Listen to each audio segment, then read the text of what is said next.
We start with what's supposed to be a fun sci-fi adventure, making me read some shit. As the series supposedly takes place about 100 years before the Phantom Menace and in a time of relative peace, as a lone assassin risks discovery to seek revenge. Or some shit. Anyway, said lone assassin promptly arrives on the planet Ueda, and soon starts making a nuisance of herself by threatening the local townsfolk, and also seemingly innocent middle-aged white women. And hilariously, everyone just laughs in her face when the assassin asks Master and Dara to engage in a bout of fisticuffs, but soon gets a smirk wiped off their faces when she starts tearing shit up. So mostly peaceful Jedi birding Dara reluctantly obliges after her drinking buddies promptly get twatted, and easily keeps her at bay using her mastery of martial arts and force powers, given she's played by that Trinity bird who also did exactly that 20 years ago in the Matrix films. And unable to get a reason out of this nut job as to why she's tried to yeet her when she ain't done nothing, and it's also supposed to be a time of relative peace, Indara pulls down her foe's COVID mask and seems to totally recognise her a little, and so immediately whips out her long and pointy weapon. And no fair, because last time I did that in a bar, I spent a night in the slammer and given a lifetime ban from Hooters. Anyway, despite bringing a small knife to a lightsaber fight, the assassin somehow wins after exploiting the lefty white Jedi's empathy for an ugly-ass foreign barkeep, and the bleeding heart liberal totally dies of a literal bleeding heart, despite it supposedly being a time of relative peace and shit. And before you can say, why does a tiny piece of metal to the heart instantly kill this Jedi Master, but a giant fuck-off laser sword barely affects the stunning and brave chocolate lady in the Obi-Wan show, and not once but fucking twice, we cut to the opening title card, without them even treating us to a single lightsaber fight. What a fucking liberty! And after said opening title card, a woman who looks just like that naughty assassin bird promptly wakes up in her bed, but seems to be a bit nicer now that she's had some sleep, and goes off to have a quick chat with her droid thing. Apparently, her name is Osha, who seems to be some sort of ship engineer, and who's clearly not very good at her job, given the moment she tries to repair the exterior hull, it immediately explodes and bursts into flames. Which also begs a larger question as to how each episode of this show cost $22.5 million to make, but seemingly couldn't afford to hire a single science consultant, who may have been able to advise why there shouldn't really be a fucking fire and live flames out in space. You know, a place what infamously has very little oxygen, and which is something that's pretty crucial in producing said flames. And before we can say, this is what happens when you get rid of mansplaining, the fire triggers a moment of relived trauma, before she's then arrested by a pair of old Jedi friends called Jord Vandar and his Padawan Tassie Loa, on suspicion of shanking Master Indara in the heart, given the ugly barkeep's description of the assassin fits her to a T. And before she can say, is it because I have black? She says she was here on the ship last night doing repairs, and thus is totally a good girl what didn't do nothing, bro. Elsewhere, over on a planet called Coruscant, Jedi Master Sol is training a bunch of kiddies with terrible acting skills in the ways of the Force. It consumes anything that tries to stop it. Oh, good lord! As some green-skinned bird called Vernestra Rowe first compliments his skills as a teacher, before delivering the terrible news that the girl what played Trinity in his favourite films back in the day, well, except that bloody last one, is totally deaded. And worse, they're also thinking about doing a Matrix 5 in a few years. No! Because turns out Osha was this fella's apprentice before she left the Order, and he just can't believe that she reckons he's so good at teaching that his apprentice quit and now seems to have gone and killed some poor fucker in cold blood, especially since he and Indara saved her from a fire when she was an orphaned kid. But naturally, Vernestra is pretty worried about the political optics of all of this, because they just can't be having a former Padawan being implicated in a naughty murder killing. Anyway, while stuck on a prison ship after falsely being accused of murder, turns out Osha's arrived just in time for the other prisoners to launch their jailbreak plan. And although she still has faith in the Jedi and totally believes in the rule of law, they all bust out and sod off into escape pods.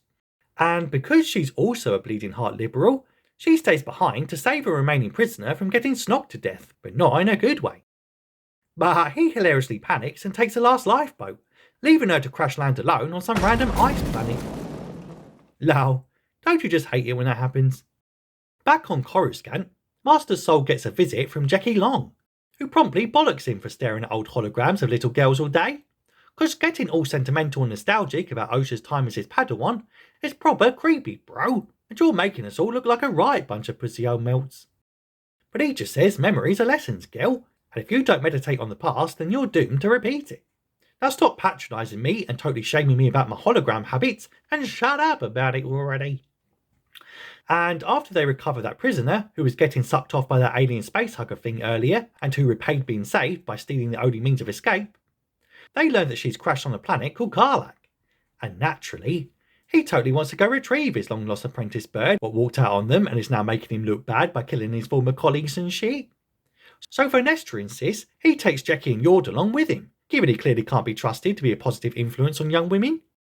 Whilst on said Karlak planet, Osha survives the crash somehow, and then comes face to face with a younger version of her identical sister May, also somehow, as she has a dreamy flashback to her home planet called Brendok, where she relives the night where she lost her entire village and family in a fire. And said younger identical twin sister totally confirms that she killed Indara, and is totally going to kill a load more pussy holes too.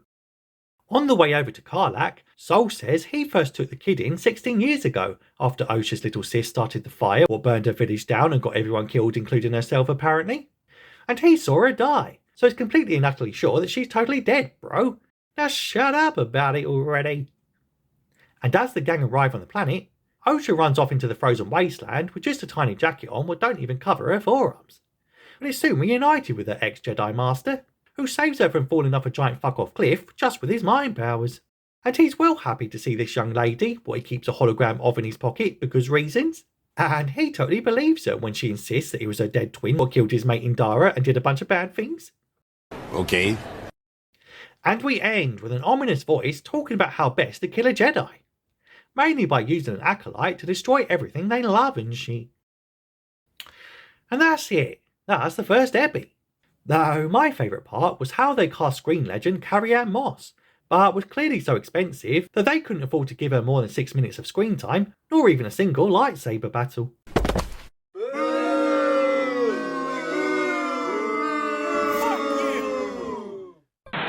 And also the part during the ominous ending speech, where the mysterious figure says, "If you attack a Jedi with a weapon, you will fail. Steel or laser are no threat to them." Despite May doing exactly that in the very opening of the show.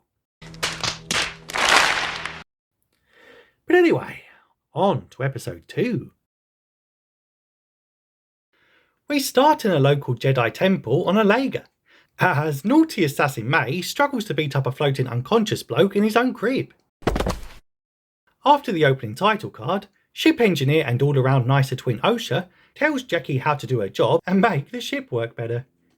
And after stating demonstrable falsehoods, which can be debunked by just watching a single scene of this show when she has the gall to say, "I'm better company than a droid," Sol tells Yord to shut up whining on about not having that chocolate bird tied up, given she's been directly identified as the naughty murderer killer by primary eyewitness, and laughably trying to use the old evil twin excuse as an excuse and shit. Because I totally trust her, bro. And after Vernestra updates him about another incident having taken place, whereby an African-American intruder broke into some white boy's gaff last night like it was a typical Tuesday night in Chicago, Sol decides to investigate, given the suspect matches Osha's description, but can't have been the one to do it, given she's been in their custody the whole time. Which totally proves the evil twin theory, bro. And just can't wait to rub it in that pussy old Yord fella's face. Elsewhere, back on planet Alega, May pays a visit to a lovable Asian scoundrel called Kaini, and asks him to conjure her up some poison, given this fella's killed the owner of a local chemist and now taken over his whole shop, and because her target is so deep in magical meditation that he's got literally high. And he's also protected in his safe space by invisible force fields and stuff. Which he totally does. She then says she has to kill 2 more Jedis after this, and her master wants her to do it all without a weapon. Even though the first one that she fought, she finally offed with a dagger.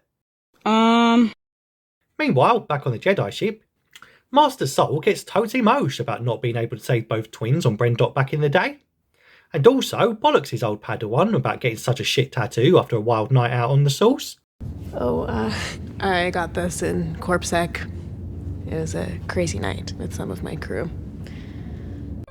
And whilst the gang waste time talking to the locals whilst investigating the break-in at the temple, the chocolate woman's only over here breaking in again, and this time in broad daylight, as May tries to get inside the head of this Master Torbin fella, mainly by guilt-tripping him about his role in the events on Brendok that night when everyone seemingly died in a fire and shit.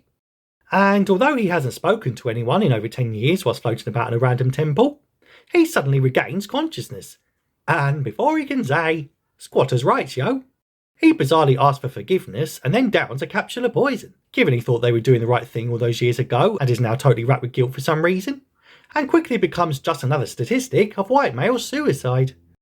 Aww. And a little later, Osha turns up and discovers his body, which don't look too good when the gang also turn up and catch her red-handed standing over a corpse. But she just says chill bros, because he's been dead for hours, yo. Luckily, a cynical and distrustful Yord was secretly following her about, and thus reluctantly concedes her innocence, as they soon realise he totally offed himself willingly because reasons. So the gang head off to the local apothecary to try and work out who gave him the poison. And pretending to be her own evil twin despite forgetting her COVID mask, she soon gets the lovable Asian scoundrel to totally confess to being May's supplier, a confession which they also recorded, and then asked him what he meant when he said, "Wait, you killed Torbin without the poison. He will be so pleased." Because Soul's proper worried that someone might be training her, given she seems to be best in experienced Jedis and the show literally being called the ACOLYTE, and who might even be more successful than him, given his own Padawan gave up and quit their training to become a bog-standard ship engineer with a shit tattoo. Anyway, Kymir says that all he knows is that she wants revenge on 4 Jedi who were stationed on Brendok that fateful night because reasons, and she'll also be back here tonight to collect a few more bits and shit. So naturally, they set a trap to totally ambush her, and Soul tells a vengeful Osha to stay out of it given she's untrained and can't even do basic spinny kicks. And because she's not in the right headspace to take on her evil doppelganger what totally knows Kung Fu. And a little later, Soul totally confronts that naughty assassin and evil twin of his hologram whore, and totally bollocks her for killing all his mates, unintentionally framing a dead sis who she doesn't even know is alive and generally just doing a bunch of bad things. And he's pretty bemused that she's resorting to fisticuffs and not even attacking him with a weapon, because she must have a bloody death wish, son. And even after he still can't get a lead on the identity of her master, even after trying to read her mind, he promptly taunts her with memories of her deaded sister, and also reveals that she's totally alive, bro, and also coincidentally has the exact same haircut as you, because reasons. Naturally, she has a proper meltdown and refuses to believe him, until she runs off and totally spots her own duplicate self sticking a gat in her face. And it looks like it's curtains for the aggressive black lady, what loves inciting violence wherever she goes, and also carrying out hate crimes against peaceful Asians. But unfortunately, she has the aim of a fucking stormtrooper and totally misses a direct shot, and thereby allowing her looky-likey sister twin to escape. No! And given the entire town is now crawling with Jedi the next morning, May is on the verge of totally yeeting that lovable Asian scoundrel who proper sold her out, but decides to let him live when he says he can get both of them off-world. And we end on the alien planet of Kofar, where a local hairy Bigfoot fella tries to get some illegal scavenger migrants off his land. And turns out even the Wookiees can now use Jedi Force powers in current day Disney Star Wars and shit. And that's it. That's episode 2. Though my favourite part was when it ended. But anyway, that's the plot and that's your lot. Considering that bill thing so you don't miss any future recaps. Tell me if you like this one in the comments if you have time, and I'll assassinate you in the next one.